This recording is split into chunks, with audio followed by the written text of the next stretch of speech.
What's up, YouTube? Your boy ChasmRift here, and today we got ourselves a discussion, and you guys seen the title of it. I'm not gonna lie, this has been something I've been trying to record for a couple weeks now. This is like my sixth take trying to do it because I want to keep it pretty short. But yeah, discussion is gonna be about legendary Pokemon. For those of you who know, I went to Collinsville Regionals. You know I competed. For those who didn't know, day one is actually not a regional. It's a day where they'll come in, let us do side events and compete in different activities. And one of the side events they had was a Premier Challenge, which is basically a smaller version of regional. I competed in the Premier Challenge. I actually made top cut, meaning I was in the top 8 for my tournament, and I'll be competing in the top 8. Just so happened that they had another tournament, and A-Drive top cut at that one. So they had the 16 of us sit at this one little section while they hack checked our Pokemon. And those main discussions that went on. Some of them I might actually do a video talking about. But one of the topics that we brought up in our discussions as a group was legendary Pokemon. Adrar said that he would sit out playing VGC that year when Legendaries come back. Well, if Legendaries come back and become legal. His wife disagrees, believing that he would come back and play. But that's not important right here. What I want to talk about is just the polarizing topic of legendary Pokemon. And if they should come back, if they should be legal. Originally, this is just going to be about doubles and VGC, but I'm extending this to people who play singles, people who play doubles, people only play on Battle Stadium, people only play basically those type of rule sets. So, let's go into the pros and cons. So, many people in the community have already talked about this. Aaron Zhang was asked this while streaming, how he feel about legendaries. He said personally he'll be fine with it, but he believes that the casual fan wouldn't like it. And he has a good point. For those who don't understand that, there has been many years where there's been a lot of scrutiny with just people who've been watching, people have been very vocal about things in the VGC community. And one of the years would be 2015, where the top 8 for Master Division was considered chalk. As in there were 5 Pokemon that was pretty much on either 7 out of the 8 top cutted teams, or they just had some type of variation with them. So yeah, there was like 5 Pokemon. You were guaranteed to see like 3 to 4 of them on each team, if not all 5. And it made a lot of people mad, and a lot of them considered that year to be one of the worst years for watching Pokemon Worlds. And then y'all said 2016, where it was an unrestricted format, and despite there being more diversity, a lot of players said they did not like the format because Legendaries was added into the game, and the meta was just unbearable to play against. So, on a perspective of those who are watching, from a casual perspective, that is very true. If you're bringing legendaries into the game, a lot of people already had this preconceived notion that, hey, they're just going to ruin the game. There's just no reason to play with anything else because there's a legendary Pokemon that can just blow up that slot and do a lot of good things. Which is actually very valid. That's a very valid perspective to look at it. What I do want to offer is a devil's advocate, where I want to bring up that, like, it's true that people who see legendary Pokemon are probably going to think, like, this is overpowered, this is not fair, there's a bunch of legendaries that have broken abilities, or broken forms, or broken moves. I want to offer up this hypothetical devil's advocate scenario. For people out there who may have never heard of VGC, or, you know, they never really checked out the social media side of Pokemon, and they finally stumbled across, you know, the Pokemon World Championships, I offer this.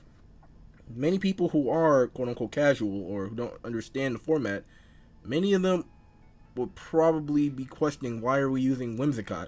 You know, they may not understand how prankster work, or, oh hey, Durant, that's a Pokemon that's being used. I thought in Gen 5 was a bad Pokemon, because historically speaking it was. It didn't have much going for it back in Gen 5. They may not understand that with Dynamax, you know, its hustle ability, the drawback there is pretty much nullified as a Dynamax Mon. They may not understand, like, why is this being used? Why is this combination working? Why are people using the pledge moves all of a sudden? Because of the added bonuses they bring to the game. There'll be people out there who have more questions than answers when they're just watching it for the first time ever. And for some of those people, they may understand the game a little bit better if there are legendaries there. When they see a Kyogre or a Groudon, they'll understand immediately, like, oh hey, that's the legendary Pokemon from Gen 3 and Oras. You know, it makes a lot of sense they're being played in the game because they're strong Pokemon with exclusive moves and crazy abilities.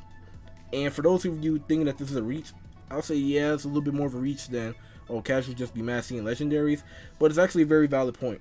If you want to really see this hammered home, you should watch some of the early Gen 4 and Gen 5 World Championship videos, and a lot of the comments would be from people who didn't understand how VGC works. Many of them said that in the comments, like, hey, I never knew like status moves would be useful, or, oh hey, when I do my regular playthroughs, I never thought to ever use a status move or protect, or usually I just press the strongest move I have and call it a day.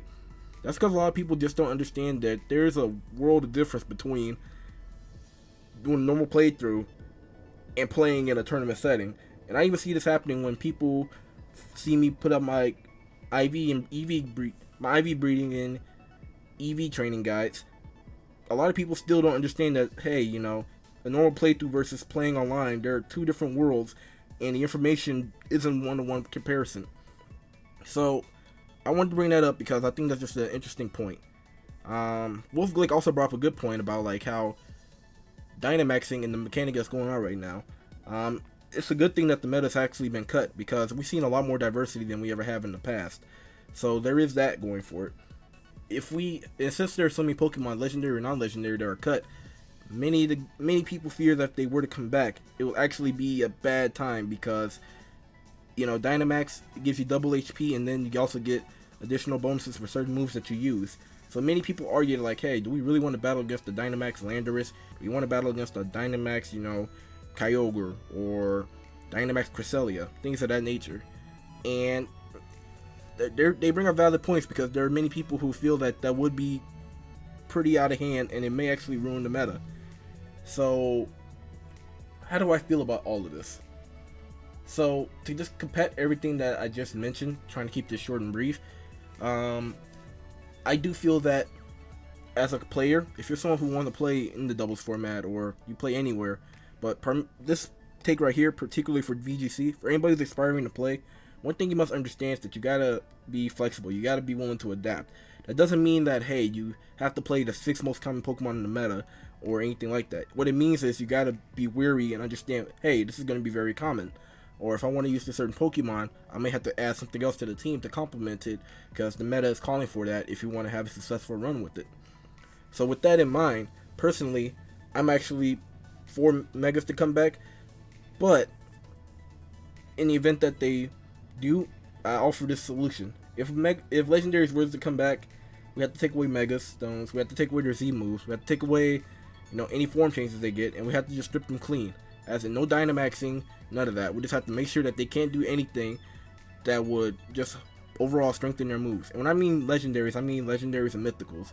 Like, just say like, hey, you can use them with items like Choice Band, Life Orb, AV, whatever, but they can't Dynamax, they can't Mega Evolve if Megas were to come back, they can't use Z moves, anything of that sort. And we also have the issue right now where Type Null and Savali are in the game. They're legal for VGC, and they can Dynamax. I say we have to put out an update to like cancel that out or make a series rule change for that. Same thing goes for the legendaries that are in the game right now through home. They can Dynamax as well. We'll have to take that away from them in terms of playing on Battle Stadium or playing at actual tournaments. We just have to take that ability away from them. So that's just pretty much how I feel about it. I think that's the best way to go about it because it'll still provide diversity for people. For example, back in the day when Primal Kyogre was a thing, someone actually told me, why am I using Politoed in Gen 7 when I could use Primal Kyogre? It's just way better in every regard. That is very true. If we have legendaries in there, some people are just going to say like, hey, Puma is just outright better than anything else, which does hurt diversity. So for those who are mad saying like, oh, you know, meta is never diverse in anything, there's a solution.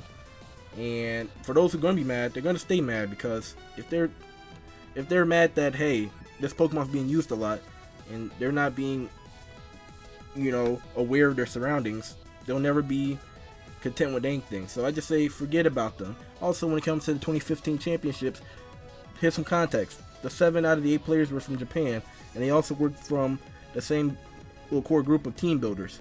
So it just so happened that they all built a similar team, and they all showed the fruits of their labor by top cutting. So for those who are complaining there was a lack of diversity, not really. It's just that a lot of good players came together and made a really strong team.